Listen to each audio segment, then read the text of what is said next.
If you have pasta at home, it's worth preparing this delicious recipe. To start, in a pot of boiling water, pour 200 grams of pasta. Let it cook for 3 minutes. In a bowl, add 4 whole eggs, salt to taste, black pepper to taste, and mix well. Add the pasta and 50 grams of mozzarella cheese, mixing everything together.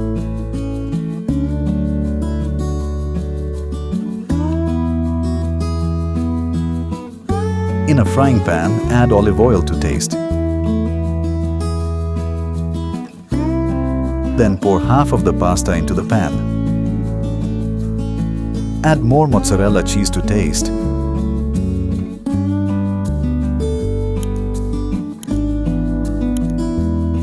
And then pour the rest of the pasta on top.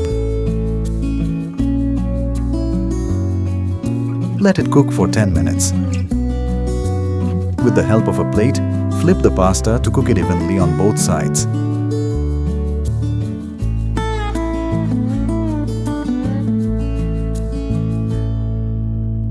Add more mozzarella cheese on top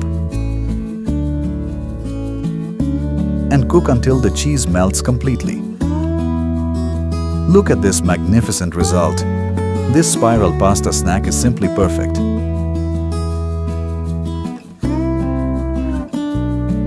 I've already cut a piece here to show you. Let me know what you think in the comments. If you liked it, don't forget to like our video. If you're not yet part of our channel, click the subscribe button so you don't miss any of our creations. See you next time.